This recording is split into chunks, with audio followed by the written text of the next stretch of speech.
walk out with Paul and Jay with red hot stories from post game, interviews, analysis, defend the hour, right here at the Growler.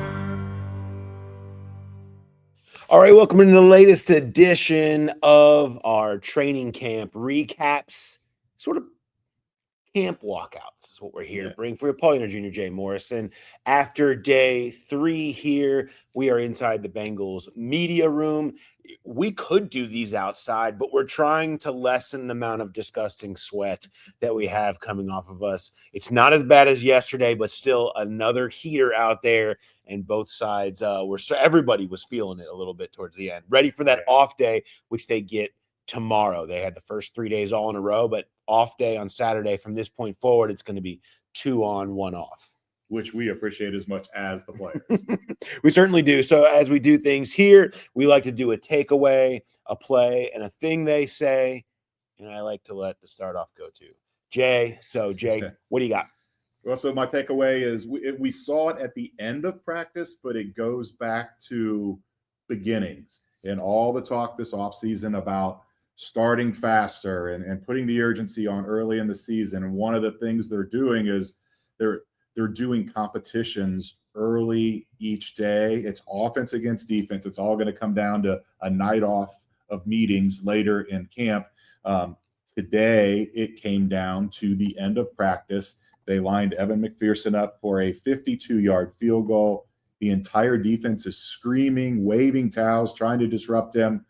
Evan drills it perfect. 1 point for the offense. Currently sits at three points for the offense, 1 point for the defense. Sometimes they'll come in the morning, and after meetings, they will have a basketball shooting competition in the gym. And they're just trying to do things to bring more competition than just the 7-on-7 and 11-on-11 stuff. And not just bring more competition, but create kind of that cohesion. Yes, you're going against each other, but make it more of a connected team. And I thought it was really interesting today to see that, because it is a little weird to see guys rooting against and trying to distract one of their teammates from performing in practice. But the defense was trying their damnedest, and Evan, he wasn't rattled. He knocked it right through. He hit every field goal again today.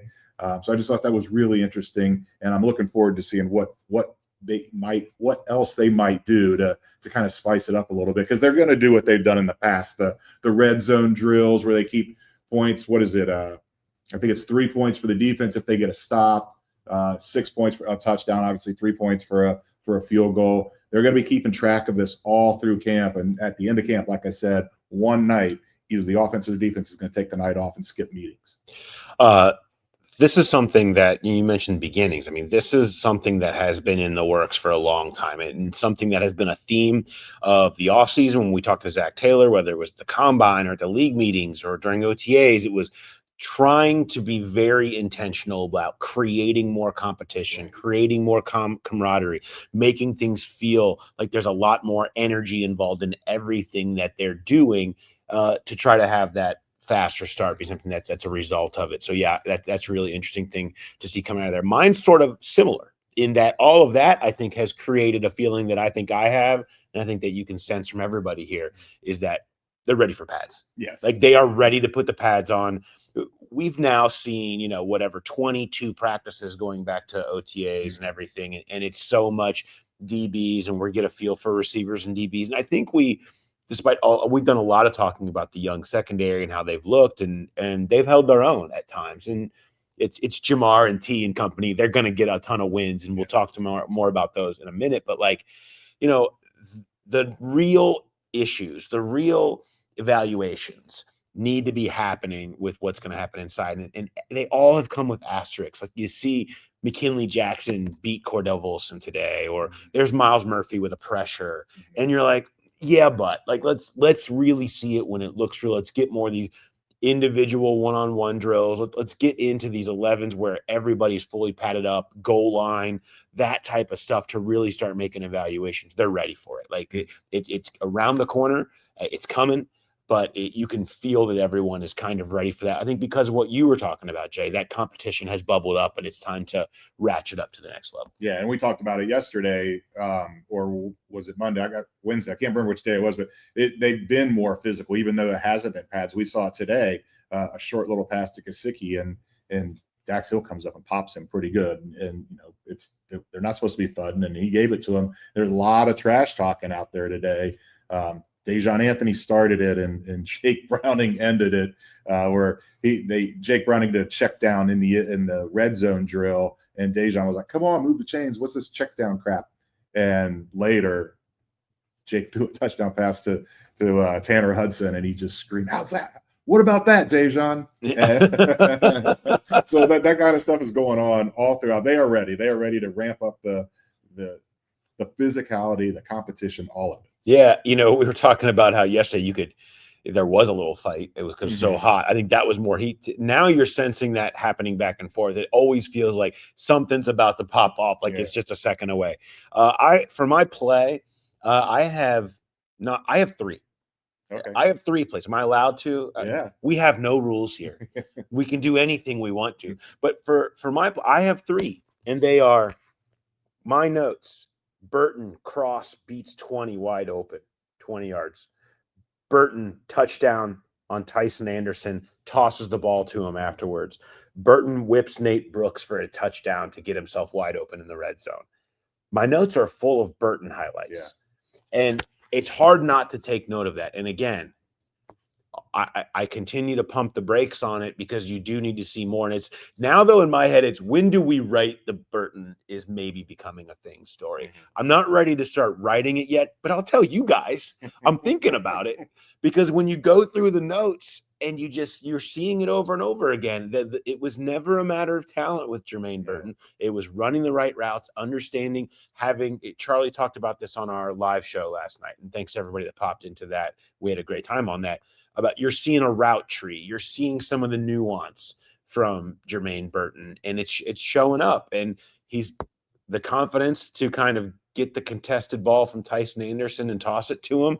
Like, that's the stuff that comes with it. And so very impressed with the first 3 days for Jermaine Burton. And I'll stop right there. And I can't go further than that, but to say that for an off-season program and now for 3 days, he's in the notes, and they're positive. The touchdown when he threw the ball at Tyson Anderson, there was 2 guys in coverage. It was a ridiculous leaping, twisting. It was one heck of a catch. And going back to where he's at mentally, he did multiple interviews in the locker room today. He just seems more comfortable, and he does seem like things are in a good spot. You always kind of wonder, when is it going to go back the other way, or will it go back the other way? But right now, he's on it. No question, he's on it. All right, what do you got for your play? So my play was a touchdown. Cam Taylor-Britt and Jordan Battle will disagree. They did disagree. They had me call the play up on my phone. First time we watched it, they're like, no, he didn't get his foot in. And we watched it again. They're like, ooh. And then we watched it again, and they were confident. Jamar Chase did not get his second foot down. He did. This was a play. Would you like to watch the play? How about we watch the play? Here we go. Here's the play. Joe Burrow with nearly almost no looking to the back foot, and then the run from Jamar Chase on that one. We talk about the receivers all the time, late hands. Don't let the DBs know the ball's coming. That wasn't even late hands. That was like a late just cradle. He just caught it one-handed. It was an amazing play by Jamar. But the funny thing is that the guys, Jordan and Cam Taylor-Britt, were insistent he didn't get in. But that's the play. You've seen it. This kind of goes into my quote, because we were talking about what Jamar did on that play to get open, to cut across. Jordan Battle said, "Oh, look, Drew's guarding or blocking somebody. I guess I'll go help out over here." And he took off after. Jordan Battle actually was closer in trail than Cam Taylor-Britt was. And Cam Taylor-Britt, after we got done talking about Jamar's play, and he's like, "That was an effing crazy throw." And that's, think about it. He's been playing with Joe Burrow for 3 years. He's seen a lot of impressive throws from Joe Burrow, and he was just shaking at his head at that. When you watch the play, Like TJ Slayton actually gets pressure. He's got a hand up. Joe has to loft it over him. Joe throws it off his back foot and just drops it perfectly right before Jamar's about to hit the pylon and go out of bounds. It was amazing. And then Cam with the instant recall, he's like, that reminded me a lot of the throw he made against the Ravens the last time we played them. And that's when Joe lofted it over 2 Ravens defenders to Jamar for the touchdown that would have tied the game had they gone for 1. Instead, they went for 2, didn't get it. Everybody knows how that game ended. But yeah, you start thinking about all these amazing throws that Joe Burrow has made, and that one's got Cam Taylor just going, that was effing crazy. Yeah, it was. And 9-1, still really good and potentially unstoppable. So anyway, I'll say this. Mine is going to be about Evan McPherson. You mentioned him making the kicks and some of the things he talked for a long time in the locker room today, and really went in depth into the ways in which he has changed his kicking motion. And long story short is essentially really, I guess, last year, when did he start kind of changing to this, trying to hit this straight ball? After his rookie year, started trying to hit this straight ball, whereas in his rookie year and in college in his younger years, he had hit this kind of power draw, if you will. If you're a golfer, you know the power draw that just beautifully goes right down the middle to get more of the power that comes along with that. But maybe you can get more consistency and you can cut through wind with more of a straight ball. And so he had moved that way. And then he felt like he was losing power doing that. And that had something to do with some of the struggles that he'd started seeing, obviously 50% from 40 plus last year. And so is the technique being, look, I'm going to go back to where I started, and I'm going to get back into the way that I set myself up and start hitting that power draw again. And that being the technique change that we've kind of heard discussed a little bit over the course of the offseason, that we're seeing it. My thought is, why would you change in the first place when you look at what Evan did his rookie year and what he kind of has done in the course of his career? But if you feel like it can make you consistent, any golfers out there knows you're always tweaking the swing. Like you're always thinking you got something that can take you to the next level. But maybe resorting back to his more natural swing, natural hit will go a long way for him. He certainly seems to feel that way. And we've seen it thus far. As you mentioned, he hasn't missed yet, and then hits the big one again today, back to his old technique. And no issues with the ankle tweak that I know was kind of discussed that he had in the offseason. He said essentially it wasn't his finest moment trying to do a kickoff. It sounds like he might have just like busted his tail trying to do a kickoff at some point and hurt his ankle.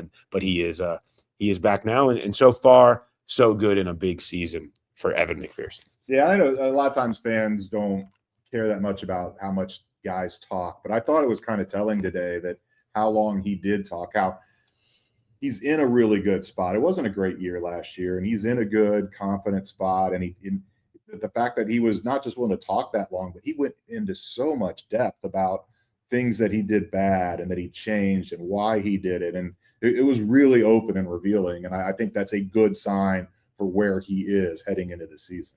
A great sign for where you are right now is that you're on the Growlers YouTube page or you're listening to us on the podcast. So thank you for all of that. Hopefully you are subscribed to our YouTube page and getting alerts so that you know when we're posting these. Off day on Saturday, of course, but there'll be plenty for you to go catch up on the site if you want to go listen to Who Day Night, which is up now with myself and Jay and Charlie and Mark from last night. We had a ton of fun. We learned a lot about Charlie's resistance to sunscreen and many other facts. But we touched on a bunch of stuff.